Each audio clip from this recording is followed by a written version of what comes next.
여러분, 안녕하세요. 노년생활 설명서입니다. 오늘 아침 부산에서 실제로 일어난 일입니다. 68세 남성이 전화를 받았습니다. 금융감독원 금융사기 예방센터입니다. 이 한 문장 때문에 이분은 3천만 원을 잃었습니다. 금융감독원입니다. 단 4글자입니다. 하지만 이 4글자가 모든 의심을 무너뜨렸습니다. 공공기관이 전화했는데 거짓말할 리 없겠지. 이렇게 생각하는 순간 사기가 시작됩니다. 지난 영상에서 말씀드렸습니다. 지금도 노년층을 노린 전화가 계속 온다고요. 오늘은 그 전화에서 나오는 문장들을 하나하나 분석하겠습니다. 사기꾼들이 가장 많이 쓰는 10가지 문장입니다. 이 문장들 중 하나라도 들으면 바로 끊으셔야 합니다. 1초의 망설임이 수천만 원 피해로 이어집니다. 첫 번째 위험 문장입니다. 금융감독원입니다. 검찰청입니다. 경찰청입니다. 공공기관 이름을 대는 순간 많은 분들이 믿습니다. 공공기관이 거짓말할 리 없다, 이렇게 생각하시죠. 하지만 명심하세요. 이 세 문장이 나오는 순간 99.9%는 사기입니다. 왜냐하면 진짜 금융감독원, 검찰청, 경찰청은 갑자기 전화하지 않습니다. 무슨 일이 있으면 공식 문서를 보냅니다. 우편으로 또는 등기로요. 전화로 갑자기 금융감독원입니다 하는 건 사기꾼이 여러분을 안심시키려는 첫 번째 전략입니다. 공식 기관이니까 믿어도 되겠구나, 이렇게 생각하게 만드는 거죠. 그 다음이 중요합니다. 이 문장이 나온 후 곧바로 여러분을 불안하게 만드는 말이 나옵니다. 고객님 명의가 범죄에 악용됐습니다. 고객님 계좌가 보이스피싱 조직에 연루됐습니다. 고객님이 피해자가 될 수도 공범이 될 수도 있습니다. 불안하게 만든 후 해결책을 제시합니다. 지금 바로 조치하지 않으면 큰일 납니다. 제가 도와드리겠습니다. 이 흐름을 끊으려면 첫 문장에서 끊어야 합니다. 금융감독원입니다. 이 말이 나오는 순간 바로 끊으세요. 혹시 진짜면 어떡하지? 걱정하지 마세요. 진짜 금융감독원이라면 다시 연락이 올 겁니다. 공식 문서로, 공식 절차로요. 두 번째 위험 문장입니다. 고객님 명의가 도용됐습니다.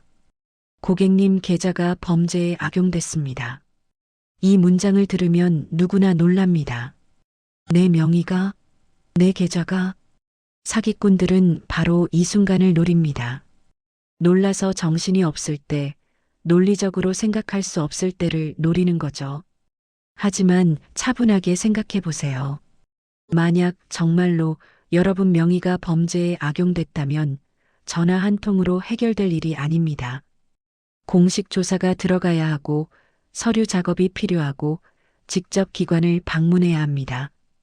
전화로 도용됐습니다 하고 끝나는 일이 아니라는 거죠. 그런데 사기꾼들은 이렇게 말합니다. 지금 바로 전화로 처리하지 않으면 나중에 더 복잡해집니다.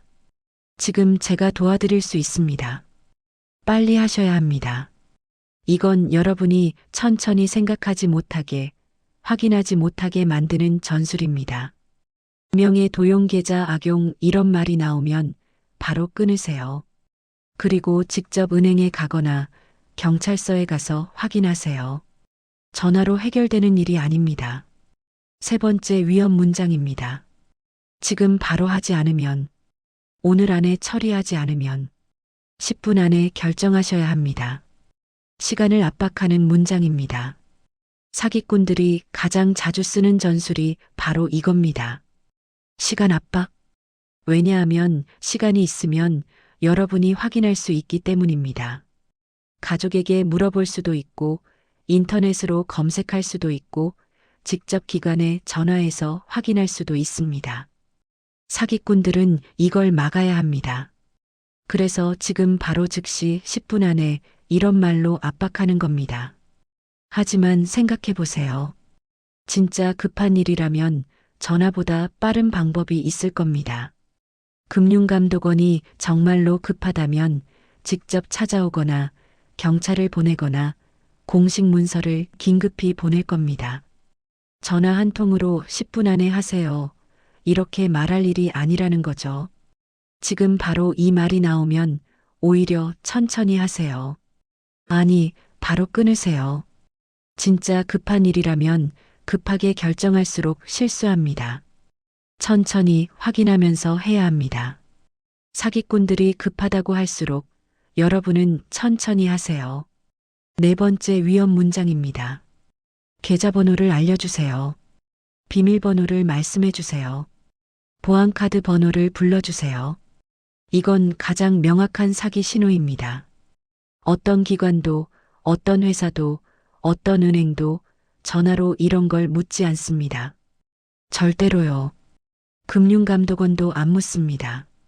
검찰도 안 묻습니다. 은행도 안 묻습니다. 만약 정말로 확인이 필요하다면 직접 방문하라고 하거나 공식 홈페이지나 앱을 통해 확인하라고 안내합니다. 전화로 계좌번호 알려주세요 하는 건 100% 사기입니다. 그런데도 많은 분들이 알려줍니다. 왜냐하면 그 앞에 이런 말이 있기 때문입니다. 본인 확인을 위해서입니다. 수사 협조 차원입니다. 계좌 보호를 위해 필요합니다. 그럴싸하게 들립니다. 하지만 거짓말입니다. 본인 확인은 다른 방법으로 합니다. 주민등록번호 뒤 몇 자리, 생년월일, 이런 걸로요. 계좌번호나 비밀번호로 본인 확인 안 합니다. 계좌번호, 비밀번호, 보안카드 이 단어가 나오면 그 순간 끊으세요. 설명 들을 필요도 없습니다. 바로 끊으세요. 다섯 번째 위험 문장입니다. 안전계좌로 이체하세요. 보호계좌로 옮기셔야 합니다. 임시 계좌에 보관하겠습니다. 안전계좌라는 건 존재하지 않습니다. 금융 용어에 그런 게 없습니다. 하지만 사기꾼들은 이 말을 씁니다. 왜냐하면 안전하게 들리니까요. 지금 고객님 계좌가 위험합니다. 안전계좌로 옮기셔야 보호됩니다. 이렇게 말하면 마치 정말로 보호해주는 것처럼 들립니다. 하지만 생각해 보세요. 여러분 돈을 보호하는 방법이 다른 계좌로 옮기는 것일까요? 아닙니다. 여러분 계좌가 위험하다면 계좌를 정지시키거나 거래를 중단시키는 게 맞습니다. 돈을 다른 곳으로 옮기는 게 아니라요. 안전계좌로 이체하세요.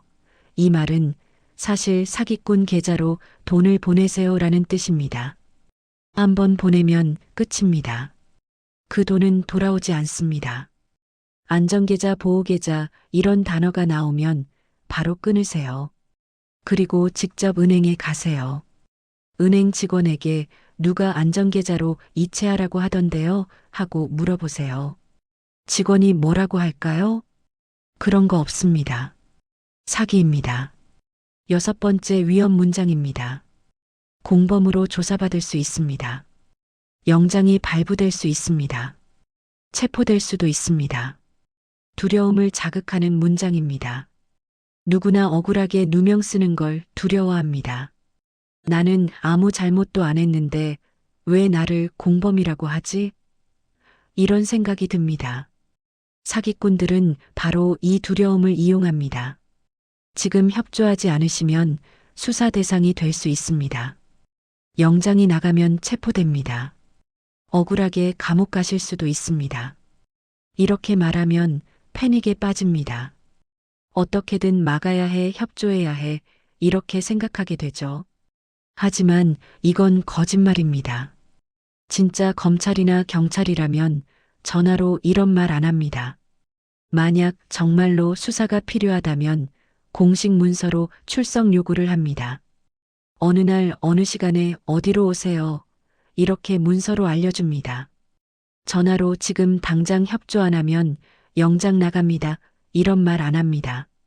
공범 영장 체포 이런 단어가 나오면 오히려 안심하세요.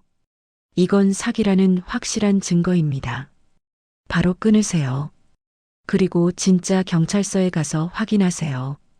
누가 전화로 공범이라고 하던데 이게 진짜인가요? 하고 물어보세요. 경찰이 뭐라고 할까요? 그거 사기입니다. 전화로 그런 말 안 합니다. 7번째 위험 문장입니다. 다른 사람에게 말하지 마세요. 가족에게도 알리면 안 됩니다. 은행 직원한테도 절대 말하지 마세요. 고립시키는 문장입니다. 사기꾼들이 가장 두려워하는 게 뭘까요? 여러분이 다른 사람한테 물어보는 겁니다. 가족에게 이런 전화가 왔는데 어떻게 생각해? 하고 물어보면 가족이 그거 사기야 하고 막을 수 있습니다. 은행에 가서 이 계좌로 돈을 보내려고 하는데요. 하면 은행 직원이 잠깐만요. 이거 보이스피싱 아닌가요? 하고 막을 수 있습니다. 사기꾼들은 이걸 막아야 합니다. 그래서 다른 사람한테 말하지 마세요. 이렇게 말하는 겁니다. 그럴싸한 이유를 댑니다. 수사 비밀 유지를 위해서입니다. 다른 사람한테 알리면 범인이 눈치챕니다. 은행 직원이 알면 절차가 복잡해집니다. 하지만 이건 거짓말입니다. 진짜 수사라면 수사 비밀은 경찰이 지킵니다. 여러분한테 말하지 마세요 할 이유가 없습니다. 오히려 진짜 기관은 이렇게 말합니다. 가족과 상의하세요. 변호사와 상담하세요. 주변에 도움을 요청하세요. 다른 사람한테 말하지 마세요. 이 문장이 나오면 오히려 즉시 다른 사람한테 말하세요. 전화를 끊고 바로 가족에게 전화하세요. 이런 전화가 왔는데 이거 뭔가 이상한 것 같아. 그리고 함께 확인하세요. 8번째 위험 문장입니다. 확인 코드를 알려주세요. 문자로 받은 번호를 불러주세요. 인증번호를 말씀해 주세요. 이건 최근에 많이 쓰는 수법입니다. 사기꾼이 여러분 명의로 대출을 신청하거나 계좌를 개설하려고 합니다. 그러면 여러분 휴대폰으로 인증번호가 옵니다. 사기꾼은 이 번호가 필요합니다. 그래서 전화로 확인 차원에서 문자로 받은 번호 좀 알려주세요. 이렇게 말합니다. 여러분이 그 번호를 알려주는 순간 사기꾼은 여러분 명의로 대출을 받거나 계좌를 개설합니다. 나중에 여러분한테 빚 독촉이 오거나 범죄에 악용된 계좌의 명의자로 조사받을 수 있습니다. 명심하세요. 문자로 받은 인증번호는 누구한테도 알려주면 안 됩니다.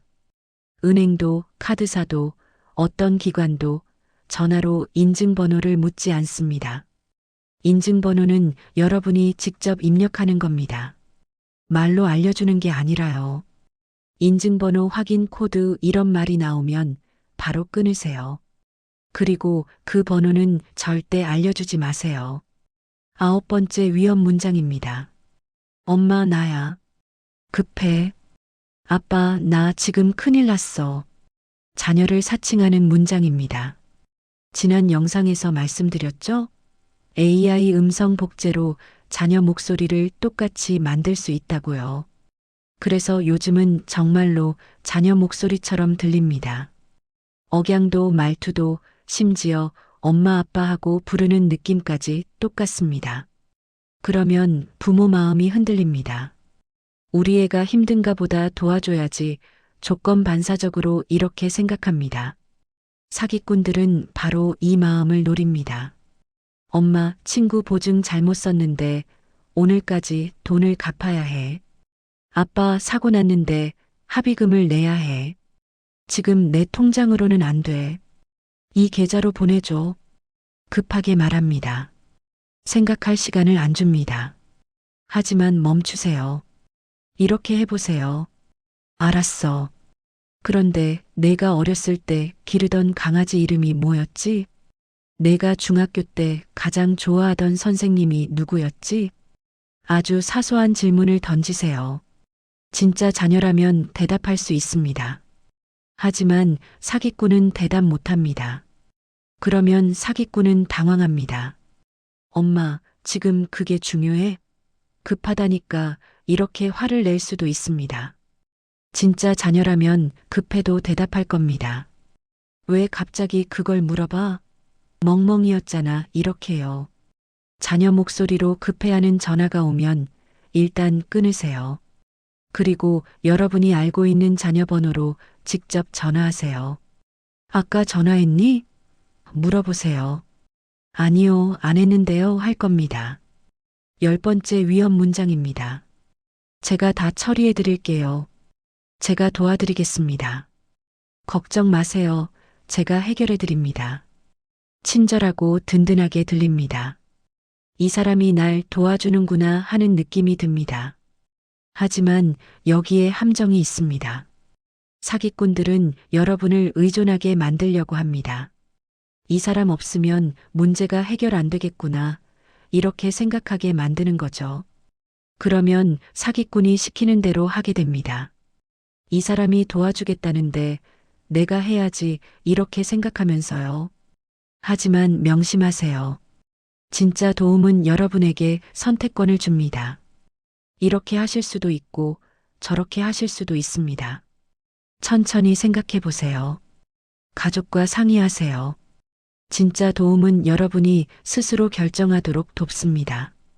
하지만 사기꾼의 도와드릴게요는 다릅니다. 선택권을 안 줍니다. 이렇게 하셔야 합니다. 지금 바로 하세요. 이렇게 지시합니다.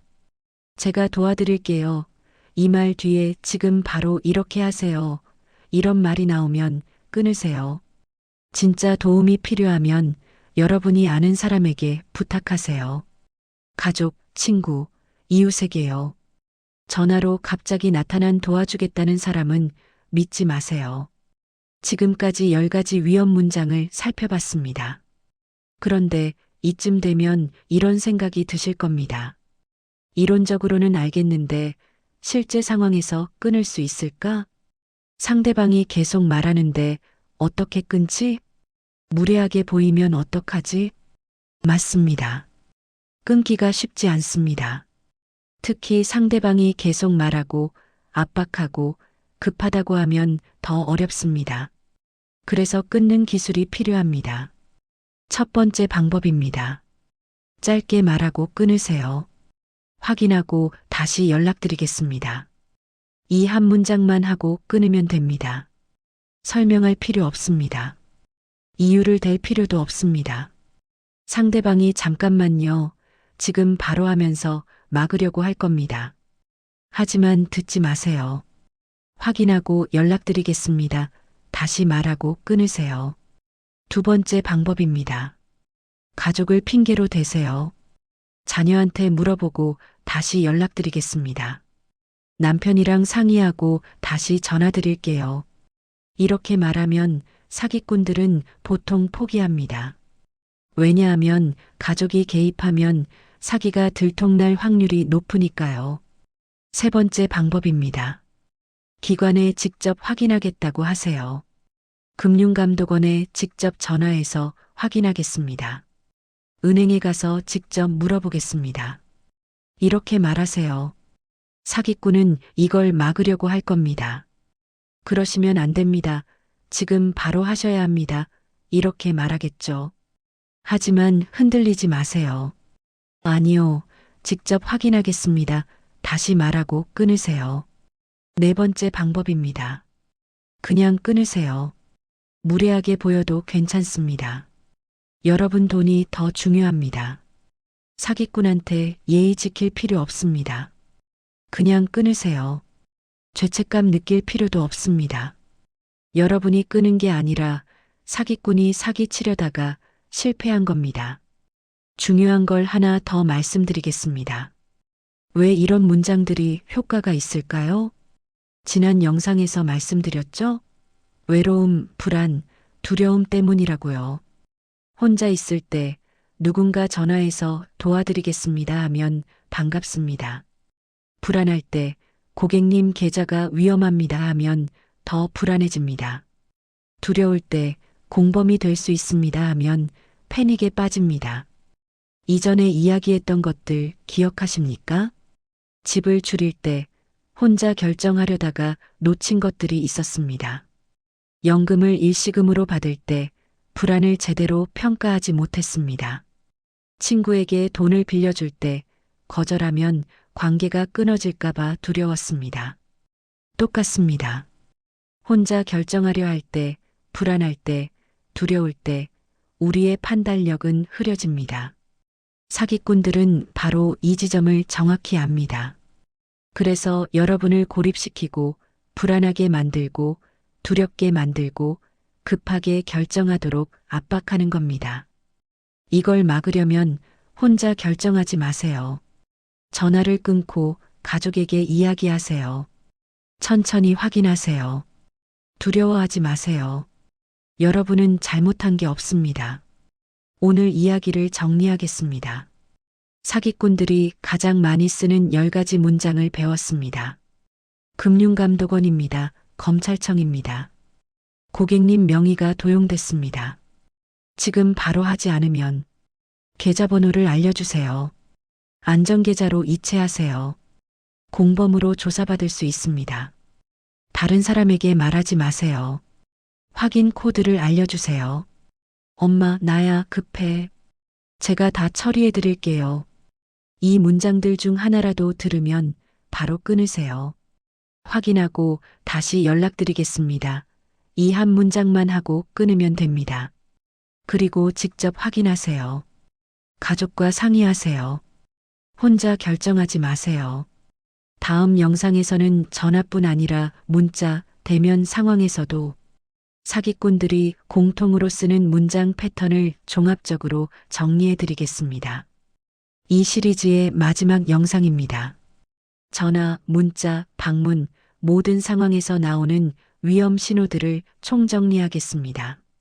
그리고 왜 우리가 이런 말에 흔들리는지 그 심리적 배경까지 함께 살펴보겠습니다. 꼭 끝까지 함께 해주세요. 오늘 영상이 여러분과 여러분 가족을 지키는데 도움이 되었기를 바랍니다. 감사합니다.